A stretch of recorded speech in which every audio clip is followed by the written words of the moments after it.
Yes, alright. Nkulamusiza kwenye mkwano gwange najo sinzo bango tuuliriza webale kwekuumira ku mayengo gano aga UG Update TV. Muhoozi Kainerugaba, Chief of Defence Force, mutabani wa Mumyori Kaguta Museveni atolowooza teyekyabidde akabasa oluvannyuma lw'okugenda maaso n'okutwitinga ku mukutu gwe ogwa Twitter. Jjukira nti nno omukutu guno gubalirwamu akawumbi kalamba akadoola abantu abagenda maaso n'okubanga bawuliriza posts zino okwetooloola ensi yonna. Kati post eno nga tennasangulwayo gy'akoze egenze maaso n'erinkinga n'ekwata ku mutima gw'Abamerika, era Omumerika omu agenze maaso n'okwewunya ebikolwa nga bino ebigenda maaso n'okukolebwa ku bannayuganda. Ku mukutu gwe ogwa Twitter wabadde apostinga agenze maaso n'okuteekayo post eno wammanga newankubadde post eyo esanguddwayo. Jjukira ennaku zino ali mu mbiranye wakati we n'ekitongole ekya Uganda Human Rights Commission oluvannyuma lw'okumuwandiikira ebbaluwa asobole okuba nga alirizinga Eddie Mutwe gwe yateeka mu buwambe mu ngeri eyali emenya amateeka gwe mukwano gwange ali eyampuliriza. Bamugamba nti nno ate omusibe gwe yasiba olw'ensonga nti nno yeetaaga medical treatment n'embeera yeetandise okuba nga ennyamiza abantu saako n'abakulembeze, wabula agenze maaso n'okulemerako.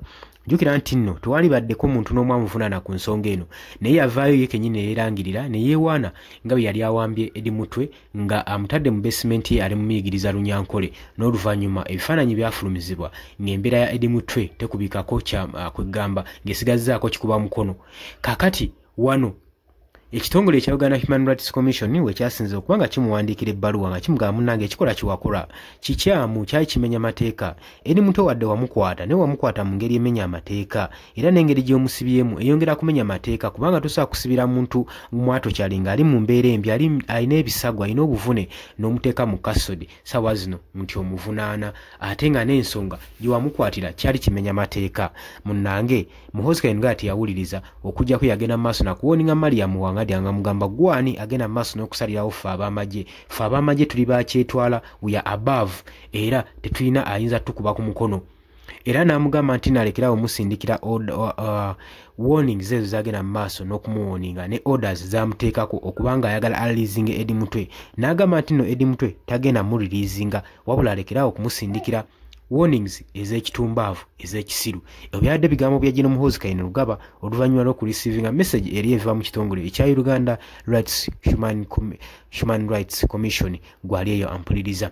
Mariam Wangadi newankubadde bonna babimugambye yagambye asigadde ayimiridde ku kigambo kye, tagenda kubanga kwegamba yeesitazaamu wadde n'omulundi n'ogumu n'akatono, agenda asigala nga asigadde alwanirira eddembe ly'Abannayuganda kuba gwe mulimu gwe. Agamba oba oli walanka ki oba oli ofiisa wenkana ki, nze omulimu gwange gwa kulwanirira ddembe ly'Abannayuganda, era n'amateeka gajja kuba nga gakolwako oba nga gakkolako nga bwe kisoboka.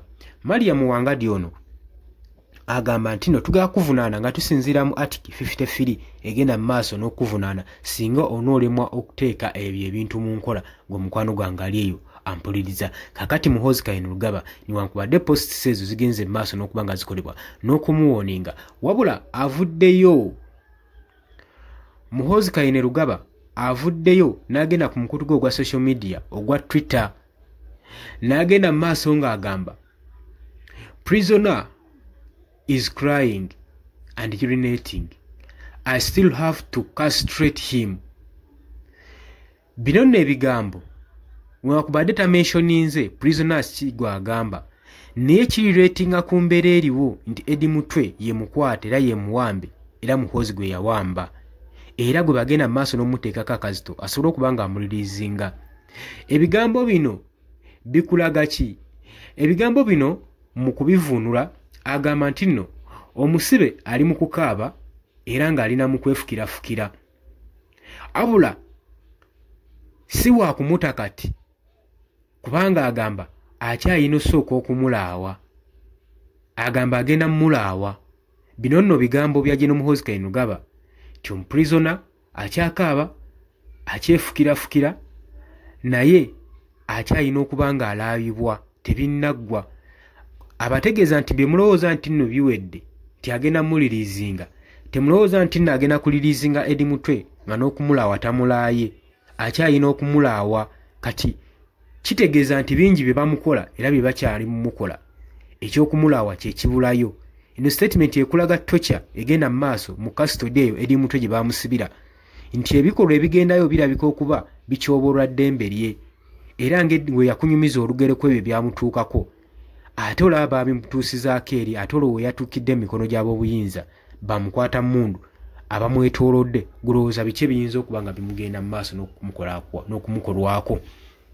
Wabula ebigambo ebyo byatadde ku Twitter bigenze ne bigetinga viral ne bigenda maaso n'okubanga bisaturatinga okwetooloola ensi yonna yonna era bituuse ku America omu agenze maaso n'okurimakinga posti ya Muhoozi Kainerugaba ng'agamba nti nno bannange ebikolwa nga bino nga byennyamiza bikulaga eddembe ly'obuntu mu Uganda bwe lirinyiridde nnyo era n'ebigambo bino ebipostingiddwa biba biraga nti no international biba bikola international calls okuva mu mawanga ag'ebunayira gasobola okuba nga gasitepinga mu nsonga ya Uganda okulaba nga bannansi baddizibwa eddembe lyabwe. Ng'ebikolwa bino bigenda mu maaso n'okujjukiza bannayuganda ebiseera bya Idi Amin nga ye batugambe batuleetingira nti nno byali bya ttabbu tetumanyi bituufu oba weebityo nti omulembe ogwo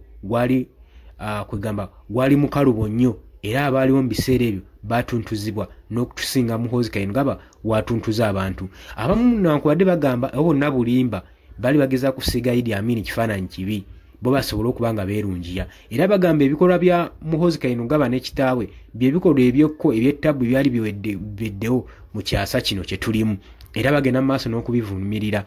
Abakulembeze abaliwo abawangadde nnyo bagenda mu maaso n'okuba nga batutangaaza mugamba Idi Amin ali mubi naye talina nsobi gye yakola na bibi bye yakola nga bye mukoze mu byonna byonna mubikoze kyokka n'ebirungi bye yaleka akoze ne mubisaanyaawo ye bye yali akoze. So bagenda mu maaso n'okuvunaana gavumenti eriko nti ereme kuwaliriza mulembe gwa Idi Amin dada kubanga gwo gwaliko yaddeko ng'omubi omweru kubanga guno ate mututuntuzza nnyo ate ne bye mwasangawo byennyininyini nabyo mubitutte. Kakati ebigambo bino byero Muhoozi Kainerugaba byakoze bigenda mu maaso n'okuba nga biteekawo reflection eri amawanga ag'ebunaayira okutekuba tooki mu ggwanga lya Uganda n'eddembe engeri gye likwatibwamu naddala mu bakulembeze bamukwata mmundu. Wabula bannayuganda abamu bavuddeyo ku social media nga bagenda mu maaso n'okugamba kale tetuganye yandibadde atwitinga naye singa ebikolwa bino byagenda mu maaso ebigambo bino byagenda mu maaso ne posts zakola okutwitinga ku Twitter byandibadde bikyusibwa ne biteekebwa mu local language ne birema kusaturatinga nnyo okuttattana kitiibwa kya ggwanga Uganda saako n'abakulembeze baffe abakulembeze abamu nabo ekitiibwa kyabwe kigenda maaso n'okuttatanyizibwa olwa Muhoozi Kainerugaba n'ebigambo bye kati bagamba byandibadde biteekebwa mu local language kusobola okulaba nga bibikkibwa. Oli ku Yugi Update Civic Sinzo Bango tuuliza bw'atanatuyingako kirira wansi wala ekigambo subscribe kikooneko obeere ng'otuyinga ku mbagala nnyo mweraba.